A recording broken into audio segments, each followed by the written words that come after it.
último plot, o Lorde do Casebre. Lorde do Casebre é um conto que eu escrevi há muito tempo atrás. Eu participei de um concurso com ele, acho que foi pra Retroplank, eu acho. E eu não lembro qual que foi se foi da Retropunk ou se foi outra editora.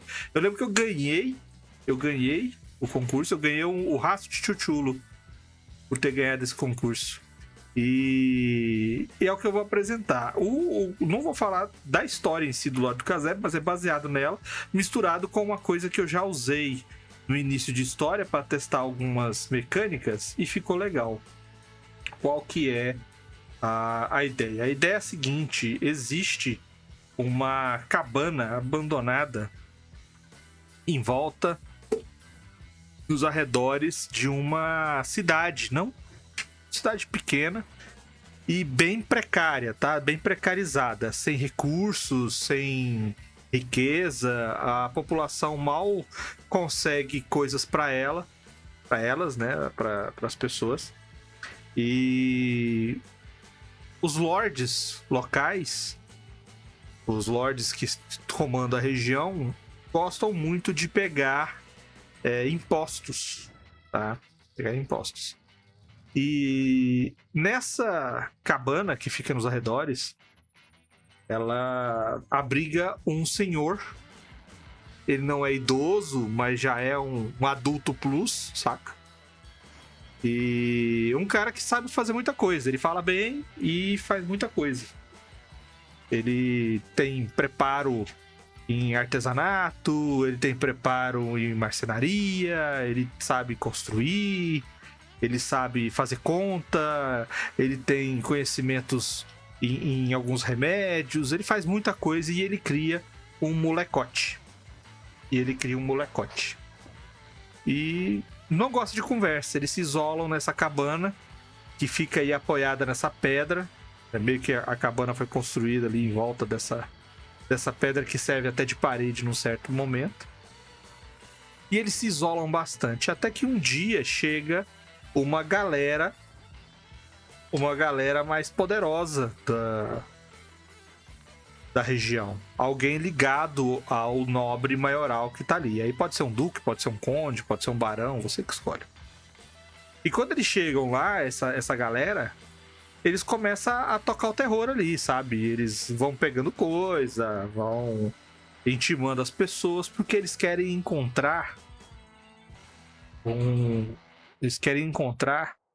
um jovem. Eles vão, lógico, usar o nome desse jovem.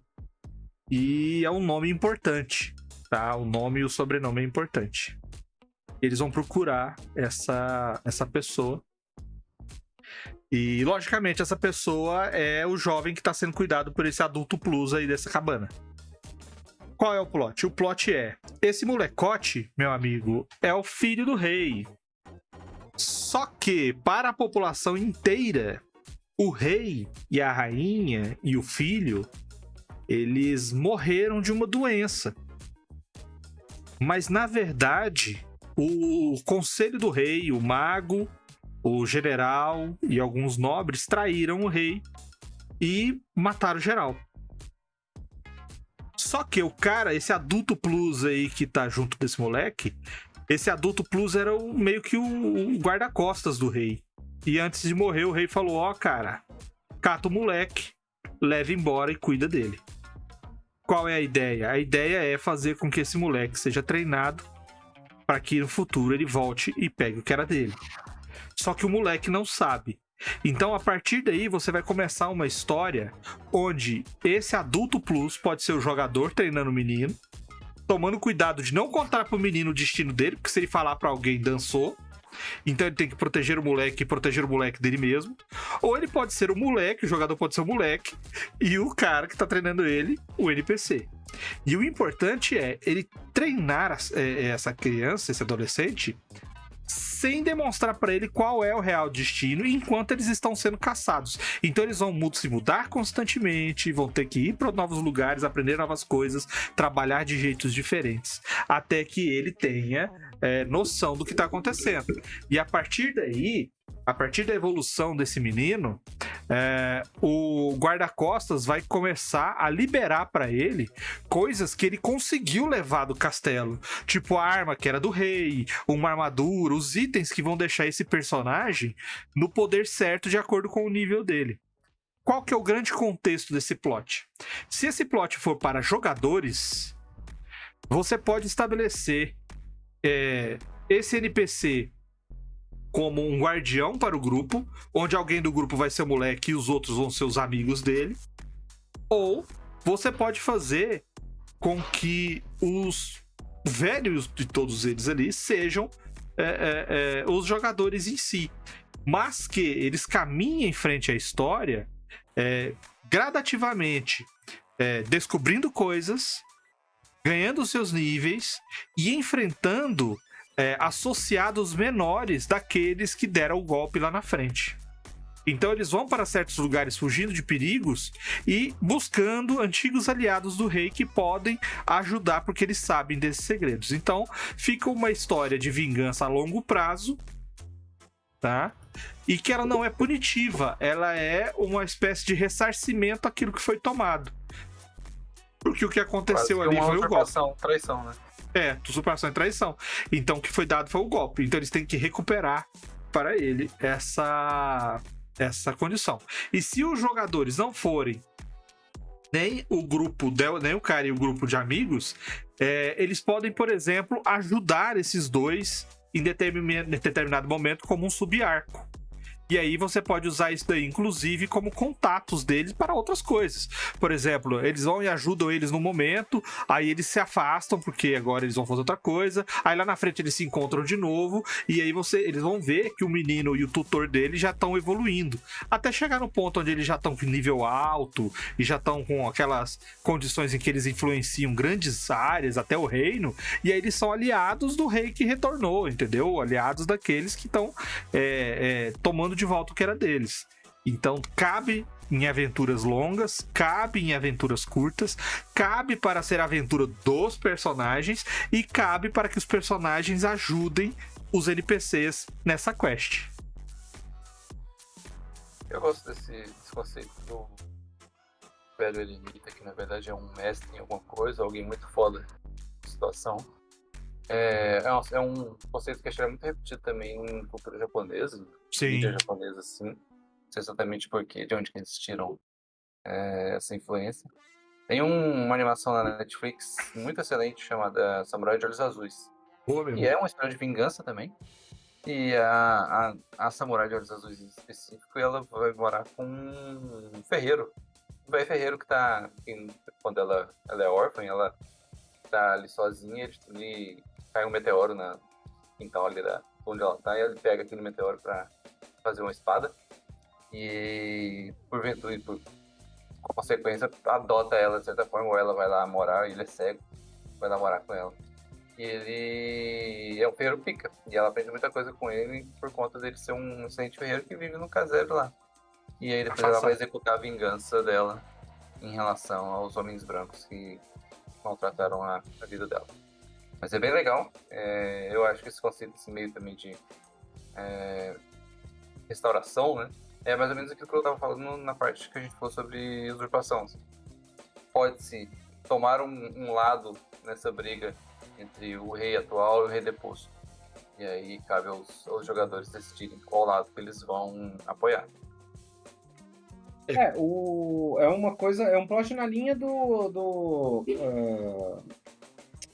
Homem da Máscara de Ferro. Eu gosto do plot da pessoa que é protegida do anonimato, né? Que é uma coisa do tipo assim, então, a gente precisa te manter aqui separado para até você ter condições de voltar e agir, porque isso traz naturalmente muitos elementos interessantes de construção de cenário. Os filhos do Darth Vader?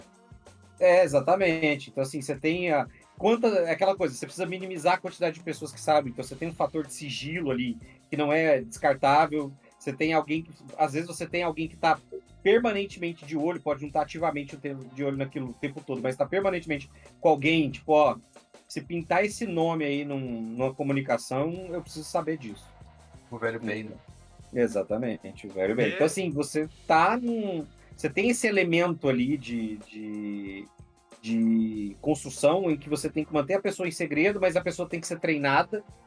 E aí é um problema, porque as pessoas começam a manifestar a capacidade, se você faz uma coisa super poderosa, começa a manifestar uma capacidade, vai ficando mais difícil de esconder aquilo, a pessoa não está 100% pronta, pode acontecer algo fora do padrão, então acho que esse é um elemento que muitas vezes ajuda você a construir um cenário interessante. Assim. E eu enchi de plot twist na história o tempo inteiro, porque o jogador não sabia, como eu falei, eu testei essa história. O jogador não sabia qual que era a origem dele. Ele sabia que o cara era pica e treinava ele. Só que ele não sabia o porquê. Ele sabia que o cara tinha umas armas e tal, que ele sempre deixava trancada, escondida. Ele cavava e enterrava o negócio. Ele nunca podia pegar. Por quê? O que elas faziam? Não sei. Mas ele falava, isso aqui é a nossa salvação. Se um dia a gente precisar, isso aqui vale muita coisa, a gente tem dinheiro. É o que ele falava. E a história, quando começou, eles estavam num lugar muito pequeno lá, como eu falei, chegam esses nobres e tudo mais, e chega um exército, um destacamento. E o comandante desse exército é um cara muito descolado, um cara muito cheio de conversa, o cara E começa a dar o fecha desse moleque, porque ele vê que é um moleque forte, é um moleque que sabe lutar, o cara, né? E começa a tentar levar o cara pro exército. E o jogador começa a desconfiar desse cara. E esse cara começa, você é filho de quem? Cadê seu pai? Cadê o cara lá? E o jogador tentando disfarçar, saca? Que tem que guardar segredo. E aí, quando acontece o quebra-pau, que ele não consegue escapar, ele tem que ir pro exército, o exército tá lá e tá tudo fechado, esse cara era aliado. Esse cara era um aliado do rei que achou ele e tava tentando puxar ele, que é pra tirar ele daí e levar pro lugar seguro. Só que como ele não entendia e não falava, o outro também não podia falar, porque vai que ele tá enganado. Então ele ficou nesse negócio. E aí quando o pau quebrou, o cara se revela um aliado. E ele tava pronto pra quebrar o cara na porrada. E aí surge um inimigo e eles, a história desenrola. E esse foi um dos plot twists que teve durante o jogo, que dá pra brincar, cara. É fantástico. E lá na frente, o tutor morre. E no momento que o tutor morre, quem tá aí é Jornada do Herói, tá? O mestre, a morte do mestre. Ele descobre que quando aconteceu o atentado contra o rei e a rainha e tudo mais, e o guarda-costas foi lá, uma das proteções do rei eram amuletos de mudança de forma. O guarda-costas e o rei trocaram de lugar. Aquele cara era o rei que tava protegendo o filho. E quem morreu no lugar do rei foi o guarda-costas. Ou seja, o moleque descobre que o pai dele tava vivo esse tempo inteiro, treinando ele. E aí dá um peso na história que cai na hora, né? Tipo assim, caraca, velho, agora que meu Deus, eu tava com meu pai o tempo inteiro e papapá. Só que tinha essa mudança de forma.